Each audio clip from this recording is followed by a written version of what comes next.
Hey, what's up, everybody? Juice Monster 88 here. Here I am about to talk about, ironically, is finally announcing the Super NES Classic Mini Edition, which is a small thing like an NES Classic, and now it's Super Nintendo had its turn right now. So I'm gonna discuss my opinion about it, what I felt about it, and in my solo podcast of the games. I will talk about the games on the list though, but now I'm gonna talk about my perspectives, how I feel about the SNES Classic. I'm gonna say it's really cool, and I'm not surprised about it. Like I said, I'm looking at the website right now. Up there, it says the small version of the popular 1990s video game console will go out and sale, and it's coming out on September 29th, 2017. Basically, at the end of September. So, not only that, Super NES will have 21 games, and including the one thing that was in there, which I'm going to talk about that later. And the whole thing will be selling for $80. It comes with HDI cable and USB charger cable. And ironically, here it is. So usually you have to buy it separately. They will including two SNES classic controllers in there. Instead of getting one, you get two of them on one. I guess that's my opinion of it, is the increase of it make $80 is all because the additional controller of it. And plus of all, they might have some things that's way better than the NES Classic Edition. So right now, like I said before, it was small, looks very small in your hand, like all things that I said last year when I made a podcast of it. And my opinion of it is the same flaw I said about last year's NES Classic Edition, is that they should have like the cartridge style of it, like I said before. But whatever so far, and I'm up to it. If I like I said, it's pretty debatable. But the saddest part of it is the NES Classic Edition has been defuncted, so that's why they move on to do this one. And so far of it looks very impressive because I love Super Nintendo. That's probably one of my favorite consoles of all time. I would say my top 10 favorite. So I'm really glad up to it, and I'm not surprised about that. So I'm gonna discuss about what I thoughts about it. It was cool, like I said, like last year. Like I said, it's smaller, and this one has 21 games of it, including one that was unreleased though, which I'm gonna discuss later on of it. So, matter of fact, I'm gonna discuss it right now. The games that are gonna be inside the Super NES Classic Edition. So the first one's in there is Contra 3: The Alien Wars. Now, my opinion, I love Contra, and Contra 3, I remember playing it a long time ago, a long, long time ago with my older brother. I remember playing the first Contra, the second Contra, third Contra. I mean, my brother and I were playing it, and it was fun. It's way difficult. I say the difficulty of Contra is on the level of it. It's kind of saying how can you compare it to the difficulty, but it's really fun though. Higher graphics, and it has so much fun. Another list on the list, Donkey Kong Country. Now, this is my other favorite game I remember playing with my older brother. And Donkey Kong Country, you play as Donkey Kong, Diddy Kong, and sprint around, get to bananas. I'm really happy that game is in there, and so forth. And Donkey Kong's in there, good job. So I will say about it. Earthbound, the rarest game ever. I heard that game is so rare, like Earth 2 rare. Earthbound, which I heard about it, but I haven't played it. I know it's the same. It's like a turn-based RPG game, but I'm not a fan of turn-based RPG game that much of it. So Earthbound with Ness and the other one character named Lucas. But I seen how the gameplay of it a long time ago. I mean, I'm gonna say a long time ago on video, but it's one of those rare games called Earth 2. So I don't know if that was it. But another one for all you fans out there. Even though I'm not a fan of this series, Final Fantasy 3, or say Final Fantasy 6 in their standards. Now, I'm gonna say no comment about it because I'm not a fan of the Final Fantasy series. No offense to you guys out there. Please, I'm sorry because I'm not a fan of the series though. For you guys out there, that's cool for you and cool for me. I'm just not much of a fan of it. All right, another one on my list, F-Zero, and the most fastest game ever and a launch game with the Super Nintendo. It was so much fun though. I remember playing F-Zero a long time ago. I remember playing it once though, and so far of it's in there. I'm gonna give it a shot as well. Like before I said that, I was pretty debatable. Like I said last year, that um that the NES Classic Edition is debatable to get it. Now it's dysfunctional. It's now become rare. It was complete ludicrous of how Now the prices of it, they selling it over $400 on eBay and shit. Sometimes, rarely. That's pretty ridiculous. But anyway, I'm kind of off topic here, so let's get back to it.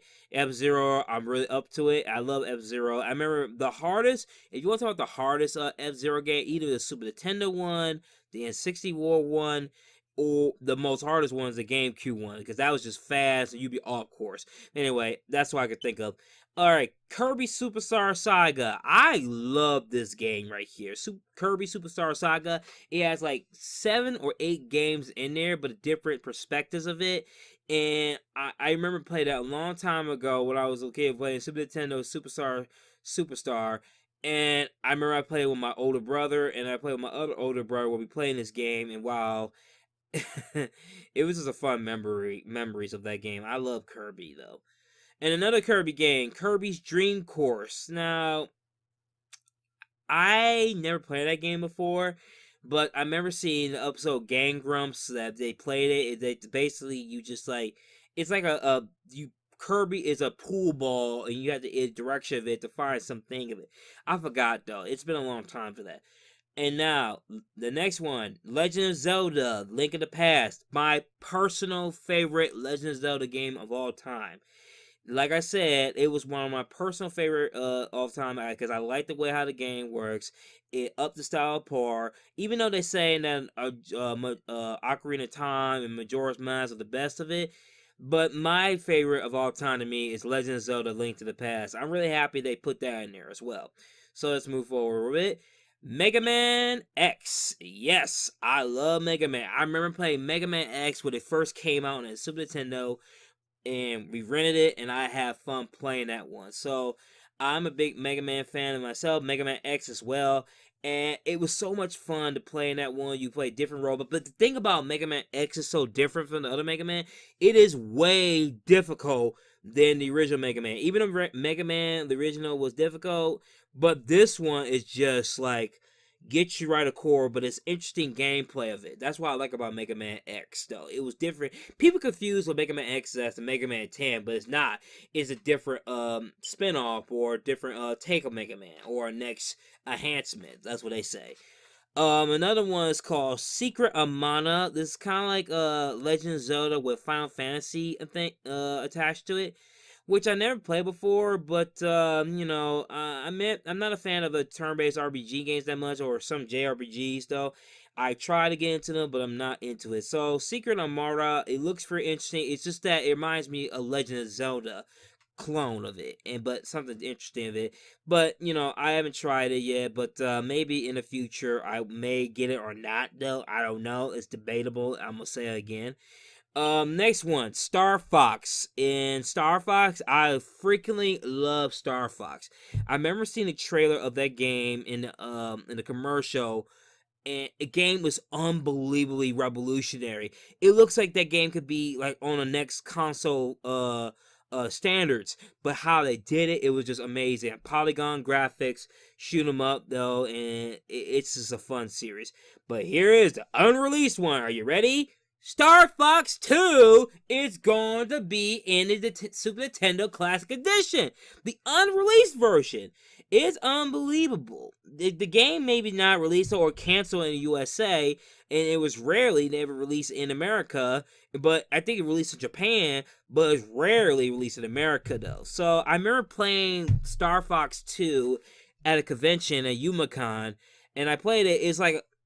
It's basically like, how do I say, a strategy guide plus live action gameplay perspective with the first Star Fox. When the map selection though, it's like a strategy game of it. You figure the map of it, and I don't think you could choose a map. It's just giving you the ways right through it what the situation is. I don't remember. That's all I remember. Okay, next one, Street Fighter 2 Turbo Hyper Fighter. Now they say that was probably the best one ever because the controls are really responsive fluidly. Even though the game went hyper turbo mode, it just so much faster. The controls is a lot better. It's fluid and it's much, like I said before.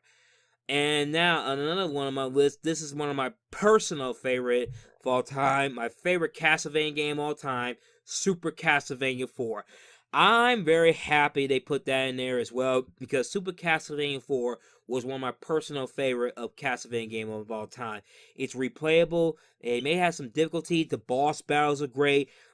Different music though, it was so different. And instead of the cliche music that you see in Castlevania, but it went something different, and it was most underrated one. But I really love that one. Super Castlevania 4 is one of my personal favorites. Hell, it's in the background. I'm playing it in the background. Okay, that's enough of me. About Super Castlevania 4. All right, another one on my list is the list. So Super Ghouls and Ghosts. And I remember playing that one so much though. I remember playing the Genesis version of it, and I played the Super Nintendo version. I gotta say, the Super Nintendo version to me is the most fun one. I do like the Genesis version, but the Super Nintendo one has just had a great difficulty and the great stages. That's what I'm gonna say about that. And the game can majorly frustrate you as hell. I remember playing it a long time ago. That game as a kid made me so mad every time I get hit by those ghosts things, everything else. And was it scary to me? Not really. I have fun playing it. So that's all I'm gonna say about Super Ghosts and Goblin. One of the most legendary game series that is so frustrating, so idiotic. Where you have to go way back to get that one weapon. And you have to go through that weapon. It is just so. How can I say about Ghosts and Goblins? It's one of those game series that it's piss you off, but you love the game that so piss you off. That's what this Ghosts and Goblins or Ghouls and Goblins series is all about, though. Maybe I should play a Let's Play of that one too, man. I don't know. All right, move on. Super Mario Kart. Now, I remember playing this one so much with my brother and my other brother playing Super Mario Kart. And this was something different because Super Mario and same old game, but it's respected. But they're saying Super Mario Kart, Super NES one, is the best one. It blew all the way to genres, and everybody trying to make clones of it, just like Crash Bandicoot make a clone of it, South Park trying to make a clone of it, Nickelodeon trying to make the clone of it, but nothing can beat the original. Super Mario Kart is the best one to my opinion. I mean, I like other Super Mario Karts though, like 64, the GameCube, and everything, but the Super Nintendo one is just the most memorable. Now, I hate to be hypocritical on the next game on the list. I really love this one, even though I'm not a fan of turn-based games, but this one is just got me by the core, and that is Super Mario RPG Legend of the Seven Stars. Now, what's make this different from Final Fantasy and different a bit? What I like about Super Mario RPG was, even though it's turn-based, I don't like turn-based games at all. But what I like about it is when you do an attack, you can push the right button at the right time, you get an extra attack. And the special attacks as well. I love the game of the Super Mario RPG. And it didn't go Final Fantasy or all the thing. It went its own material and trying to like implement it with an RPG perspective with the same formula of Super Mario. And that's what I like about that one. So Super Mario RPG, I'm really happy they put that in there because that's the most fun turn-based RPG game I played. And the other one turn-based RPG game I like is Mario Luigi Superstar Saga. I like those two turn-based RPG games because usually just more than turn-based. You can counterattack and you dodge when you want to. While the other turn-based game, you just take the fucking hit. Excuse my language, but that's the thing I like about this. I mean, Super Mario RPG, you do take the hit, but what I like about Super Mario RPG is that you could push the button at the right moment, you get an extra attack. And my favorite attack is with that fluffy cloud thing when the star bounce thing. That's one of my favorite moves of the game. That's what I use when it comes to the bosses that's so goddamn difficult. I use that move to get over it. Cause I only use that if the boss battle pissed me off, and I use that ability that a cloud thing character is. I forgot his name. Of course, another classic, Super Mario World. Like I said before about Super Mario Brothers, is a classic. Is probably the best one. They say is the best one ever. To me, my personal favorite is Super Mario Bros. 3. But Super Mario World, I enjoyed it because it's a level style. You go back anytime and play those levels again. As a Super Mario Bros. 3, when you're done the levels, you're done the levels. And Super Mario World, if you beat them, you can go back and play them anytime. That's why everybody love about Super Mario World is the replayable ability. So that's it. Another one I have is another legendary game, Super Metroid. Now, that's the second Metroid game I ever beaten. because my first Metroid game I've ever beaten is Metroid Prime 3 Corruption. The second one is Super Metroid, because I was hyped up for Metroid Other M, which is the third Metroid I've ever beaten. But so far, Super Metroid, I remember playing that one. It's a revolutionary game. I remember playing that game way through, and it took me like a month to finish this game. Somewhere a month. I remember playing it like before it was like, Road to Metro Other M. I played that game just to get hyped up for Metro Other M at the time. At the time though. So yeah, Super Metroid, another classic series on the list though. Another one I remember playing with my dad is Super Punch Out. Actually playing it with my dad and my brother. Super Punch Out, I freakingly love that game. I remember seeing the trailer of the game when a bunch of boxers and punch each other like that. And Super Punch Out to me is my personal favorite other Punch Out games. It's just so fun, so fluid, and I remember I have a hard time trying to like the other characters is just so great, and the challenges and the difficulty were just so well done, balanced though. No one knows that Super Punch Out is a sequel or a spin-off or something like that, but it was my personal favorite. Of all the Punch Out games, Super Punch Out was my personal favorite. And last and not least, Super Mario World Yoshi's Island. Now, I remember playing Yoshi's Island a little bit on the NES when I remember playing Blockbuster when they showcase of it, and then it released on the Game Boy Advance. I played all the way through it, and I liked it. And I know people must say something that was completely annoying about Yoshi's Island is when Yoshi get hit, Baby Mario crying, and people are so damn annoying about Mario's crying. Hey, just like life, where we had to deal with our children, had kids were crying, we try to do our best, trying to shut them up. Though to something children's crying could be the most annoying thing ever, but that's life though. You gotta love your children a bit. I mean, I had to do what I do because I had to do everything to try to get that bubble so Baby Mario will not cry to death. It's like ugh. Just shut up already. I mean, I didn't mean to say that way, but it drives people nuts. I understand. So far of it, that's what I'm gonna say about the Super Nintendo Classic Edition. Cool. The thing will come out September 29th, 2017, basically end of September, and it's gonna be $80.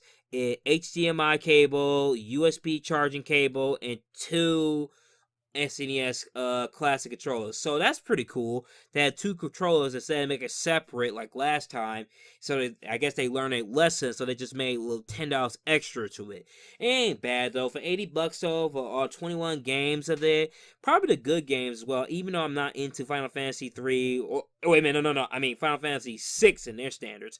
That's Final Fantasy 6 in there. Don't be fooled about Final Fantasy 3. That's actually Final Fantasy 6. Everybody knows that. But even though I'm not a fan of it. But you guys are, I'm not trying to be trying not to be inconvenienced about that stuff though. But I'm very happy how the list though, despite of all this though, I hope that it may be better than the SES. I hope the features in Super NES Classic will be better though. That's what I'm gonna say about that. To me, if I want to get this, like I said before, if I want to do that, I don't. But it's debatable as hell though. So that's what I'm gonna say about the Super NES Classic. It's really cool. I'm up for it. If I want to get it, that's debatable as hell. But you decide if you want to get that for yourself as well. So anyway, this is Juice Monster 88 here saying about the Super NES Classic. Forgive me my stubbornness and my mistakes though. I just have to make something that I haven't made videos in a while though. So SNES Classic, very cool. I'm gonna say about it. This is Juice Monster 88 signing out. Thank you for listening, and you had a good day.